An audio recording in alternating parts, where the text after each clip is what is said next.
because he was there protesting. Put on probably a good one. It was like, It's a great weekend. Great weekend.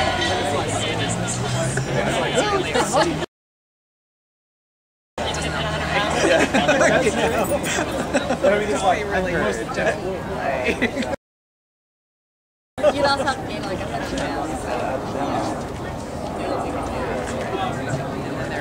We shall not be moved.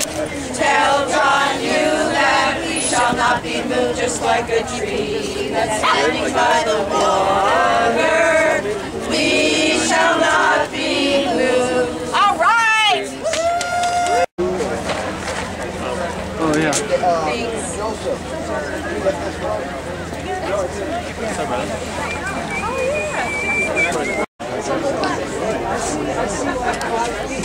That's fine, Jack. You want me to get everyone's attention? There we go.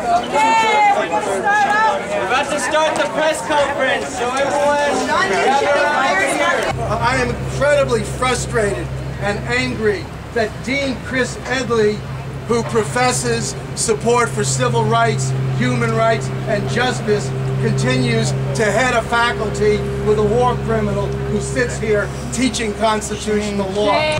There is little doubt that John Yoo is a war criminal.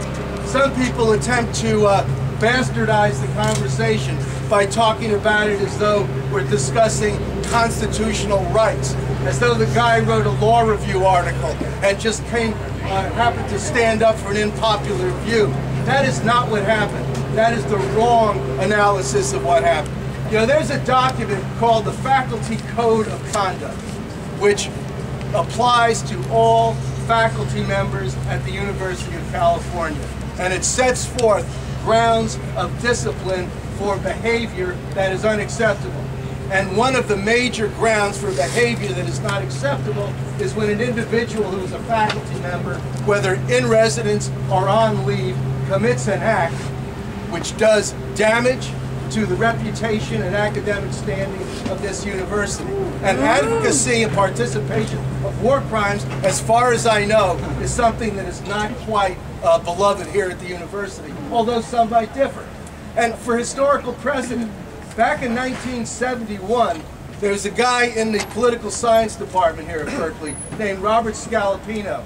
Now, for those of you who are younger than me, you may not recall who Robert Scalapino was. Scalapino was the architect of what was called the Phoenix program in Vietnam. He's the one who suggested that one way to win the hearts and minds of the Vietnamese people is to send assassins into villages where the NLF, where the Viet Cong was influential, and murder the village leaders, as though that would be a lesson to the Vietnamese that they better not hang around with those bad guys. Well, you know what happened with that strategy. The Vietnamese didn't buy it, and in 1971, students at Berkeley disrupted the classes of Robert Scalapino, making the argument that we should be making here is that war criminals have no right to teach. War criminals have no right to be paid by your tuition funds, by taxpayers' funds, to work for this public institution, which has as its founding principle advancing the well-being of people of the state of California. So I'm hoping that if Dean Edley doesn't get wise, the powers that be here don't get wise soon enough, that our next demonstration will be inside of John Yoo's. Oh yeah. Yes. Oh, yeah.